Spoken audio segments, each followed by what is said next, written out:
খবর শুনছেন হাওড়ার সংবাদ ইউটিউব চ্যানেল। জানাবো আজকে 10টি বাছাই করা তাজা খবর। শুরুতেই হেডলাইন্স। অসমকে হুমকি দেওয়ার সাহস কি করে হলো? অসম জ্বলবে মন্তব্যকে ঘিরে মমতাকে পাল্টা উত্তর সীমান্তের। আসামের দিকে তাকাবেন না, মমতাকে সরাসরি হুমকি মন্ত্রীর। বাংলাদেশ করতে চাইলে মোদীকে কড়া হুঁশিয়ারি দিলেন তৃণমূল নেত্রী মমতা। এবার ত্রিফলা অভিযান, নবান্ন অভিযান, বিজেপির বন্ধ নিয়ে চর্চার মাঝেই ছাত্রদের পরামর্শ শুভেন্দুর। বড় খবর, এবার ছাত্র সমাজকে বিধানসভা অভিযান ডাকার পরামর্শ শুভেন্দুর। আরজি করের ঘটনায় কি বিবৃতি দিলেন রাষ্ট্রপতি? রাজভবন ঘেরাও করার হুঁশিয়ারি দিলেন মমতা। প্রিয় দর্শক, আমাদের চ্যানেলের নিয়মিত ভিডিও পেতে চ্যানেলটি সাবস্ক্রাইব করুন। আসছে বিস্তারিত খবরে। মমতা বন্দ্যোপাধ্যায়ের অসম জ্বলবে মন্তব্যকে ব্যর্থতার রাজনীতি বলে পাল্টা আক্রমণ মুখ্যমন্ত্রী হেমন্ত বিশ্ব শর্মার। বুধবার তৃণমূল ছাত্রী পরিষদের প্রতিষ্ঠা দিবস উপলক্ষে বক্তব্য রাখেন তৃণমূল সুপ্রিমো মমতা বন্দ্যোপাধ্যায়। সেখান থেকে কলকাতা বিক্ষোভ এবং বাংলাদেশ সংকটের তুলনা টানতে গিয়ে প্রতিবেশী রাজ্যগুলি জ্বলবে বলে হুঁশিয়ারি দেন মমতা।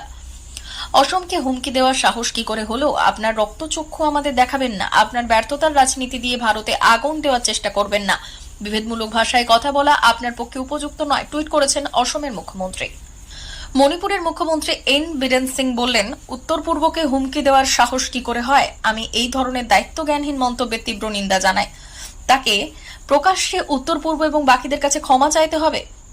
অসমের বিজেপি নেতা পীযূষ হাজারিকেও বাংলার মুখ্যমন্ত্রীকে নিন্দা করে বলেছেন, তিনি তার রাজ্যে আইন শৃঙ্খলা নিয়ন্ত্রণ করতে পারেন না এবং আমাদের হুমকি দিচ্ছেন, এটা হবে না। অসমে আমি আশ্বস্ত করছি। কেন্দ্রীয় মন্ত্রী এবং বঙ্গীয় বিজেপির সভাপতি সুকান্ত মজুমদারও বলেছিলেন, এই মন্তব্যটি শোনাচ্ছে যে কেউ একজন দেশবিরোধী মানসিকতার অধিকারী এবং সাংবিধানিক পদে অধিষ্ঠিত কোনো নেতার নয়। প্রধানমন্ত্রী মোদী লোকদের মাধ্যমে বাংলায় অশান্তি সৃষ্টির চেষ্টা করছেন, কিন্তু মনে রাখবেন, বাংলাকে জ্বালিয়ে দিলে অসম, উত্তর পূর্ব, উত্তরপ্রদেশ, বিহার, ঝাড়খণ্ড, ওড়িশা, দিল্লিও জ্বলবে।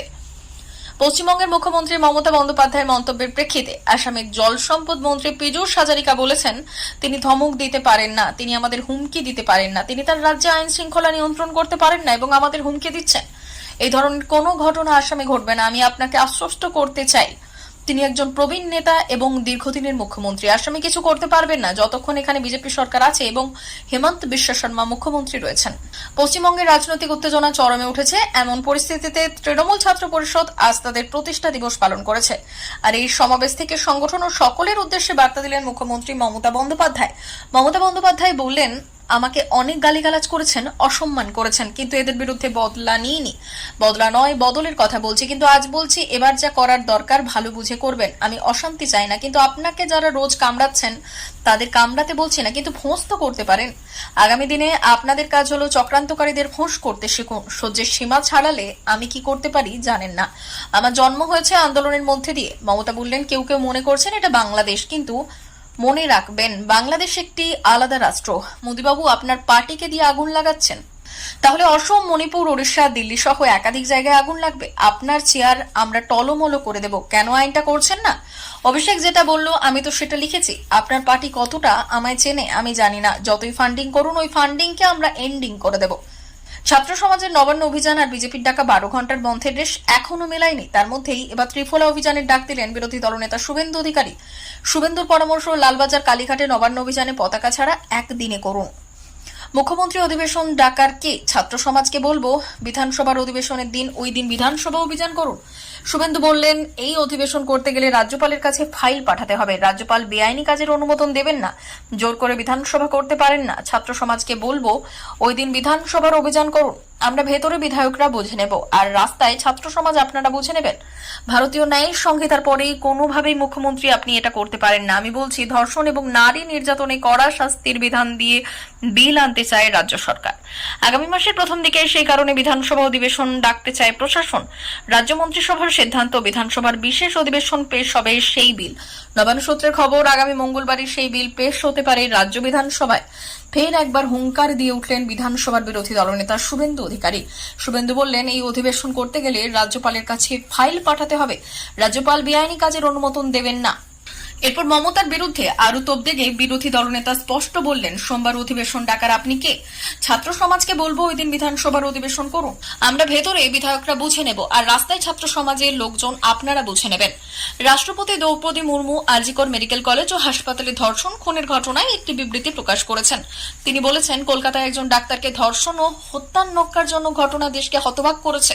আমি যখন এটি শুনেছিলাম তখন আমি হতাশ এবং আতঙ্কিত হয়েছিলাম। এর চেয়ে হতাশার বিষয় হলো যে এটি একমাত্র ঘটনা না, এটি নারীর বিরুদ্ধে অপরাধের একটি অংশ। আমরা আমাদের কন্যাদের ভয় থেকে মুক্তির পথে বাধা দূর করতে বাধ্য হব, তাহলে আমরা সম্মিলিতভাবে সেই শিশুদের নির্দোষ প্রশ্নে দৃঢ় উত্তর দিতে পারব। 10 দিনের মধ্যে আরজিকর কাণ্ডে দোষীর ফাঁসির দাবিতে সরব তৃণমূল নেত্রী মমতা বন্দ্যোপাধ্যায়। তৃণমূল ছাত্র পরিষদের প্রতিষ্ঠা দিবসের অনুষ্ঠান থেকে ধর্ষণ বিরোধী আইন পাশের কথা জানালেন তিনি। রাজ্যপাল সই না করলে রাজভবন ঘেরাওয়ের হুঁশিয়ারি দিলেন মমতা। বললেন, ধর্ষণের মামলায় দোষীর ফাঁসির বিল আনবো বিধানসভায়। রাজ্যপালকে সই করতেই হবে, না হলে রাজভবন ঘেরাও করবে বাংলার মহিলারা। টানা ধর্ণা চলবে। আরজিকর কাণ্ডে তোলপাড় বাংলা, দোষীর শাস্তির দাবিতে একজোট সব মহল। মঙ্গলবার নবান্ন অভিযানের ডাক দিয়েছিল পশ্চিমবঙ্গ ছাত্র সমাজ। পুলিশের অত্যাচারের অভিযোগে আজ বুধবার রাজ্য জুড়ে 12 ঘন্টা বন্ধে ধর্মঘটের ডাক দিয়েছে বিজেপি। এরই মাঝে এদিন মেয়ো রোডে টিএমসিপির প্রতিষ্ঠা দিবসের অনুষ্ঠানে সামিল হয়েছে মমতা বন্দ্যোপাধ্যায়। সেখান থেকেই আরজিকর কাণ্ডে দোষীর ফাঁসির দাবি জানালেন তিনি। মমতা বন্দ্যোপাধ্যায়ের প্রশ্ন, সিবিআই তদন্তভার হাতে নেওয়ার পর এতদিন পেরিয়ে গেল, এখনো কিছু হলো না কেন? আমি পুলিশকে রবিবার পর্যন্ত সময় দিয়েছিলাম, সময়সীমা শেষ হওয়ার আগেই সিবিআইকে তদন্তভার দিয়ে কেসটা জলে ফেলে দেওয়া হলো। প্রিয় দর্শক, আমাদের খবরগুলি সবার আগে সব খবর পেতে হাওড়া সংবাদ চ্যানেলটিকে সাবস্ক্রাইব করুন। ধন্যবাদ।